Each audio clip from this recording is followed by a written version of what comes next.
ಕುಮಟಾ ಪುರಸಭೆಯ ಅಧ್ಯಕ್ಷ ಉಪಾಧ್ಯಕ್ಷರ ಆಯ್ಕೆಗೆ ತೊಡಕಾಗಿದ್ದ ಹೈಕೋರ್ಟ್ನ ತಾತ್ಕಾಲಿಕ ತಡೆಯಾಜ್ಞೆ ತೆರವಾಗಿದ್ದು ಜನವರಿ 28ರಂದು ನೂತನ ಅಧ್ಯಕ್ಷರ ಉಪಾಧ್ಯಕ್ಷರ ಆಯ್ಕೆ ಪ್ರಕ್ರಿಯೆಗೆ ಮುಹೂರ್ತ ಫಿಕ್ಸ್ ಆಗಿದೆ.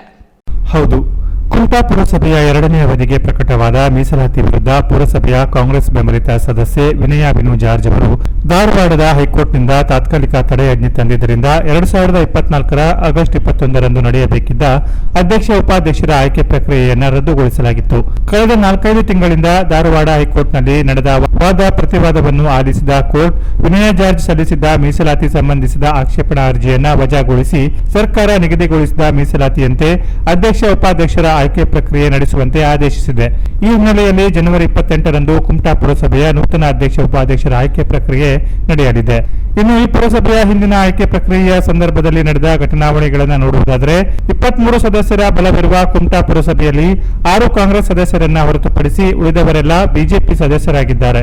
ಜೆಡಿಎಸ್ನಲ್ಲಿನ ಸದಸ್ಯೆ ಛಾಯಾ ವೆಂಗುರ್ಲೇಕರ್ ಕೂಡ ಈಗ ಬಿಜೆಪಿಯಲ್ಲಿರುವುದರಿಂದ ಅಧಿಕ ಬಲವಿರುವ ಬಿಜೆಪಿಯೇ ಎರಡನೇ ಬಾರಿಯೂ ಪುರಸಭೆಯಲ್ಲಿ ಆಡಳಿತ ಹಿಡಿಯಲಿದೆ.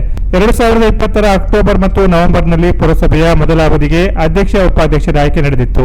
ಅವರ ಅಧಿಕಾರದ ಅವಧಿಯು 30 ತಿಂಗಳು ಪೂರ್ಣಗೊಂಡ ಬಳಿಕ 2023ರ ಮೇ ತಿಂಗಳಲ್ಲಿ ರಾಜ್ಯ ಸರ್ಕಾರ ಬದಲಾಗಿ ಅಧ್ಯಕ್ಷ ಉಪಾಧ್ಯಕ್ಷ ಸ್ಥಾನಗಳಿಗೆ ಮೀಸಲಾತಿ ನಿಗದಿಪಡಿಸಲು ತಡವಾಯಿತು.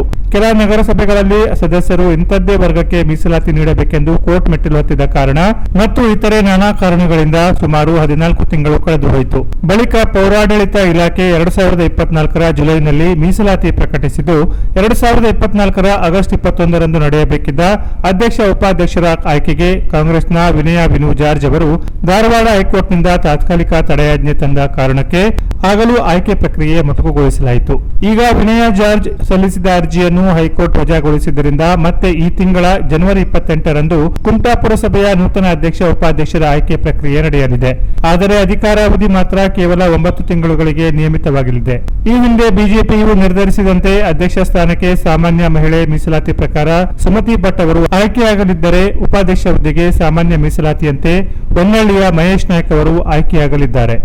ಒಟ್ಟಾರೆಯಾಗಿ ಬರೋಬ್ಬರಿ 20 ತಿಂಗಳ ಬಳಿಕ ಪುರಸಭೆಗೆ ನೂತನ ಆಡಳಿತ ಸಮಿತಿ ಅಸ್ತಿತ್ವಕ್ಕೆ ಬರಲಿದ್ದು ಪುರಸಭೆಯಲ್ಲಿ ನಡೆದ ಅಧಿಕಾರಿಗಳ ದರ್ಬಾರ್ಗೆ ಕಡಿವಾಣ ಬೀಳಲಿದೆ.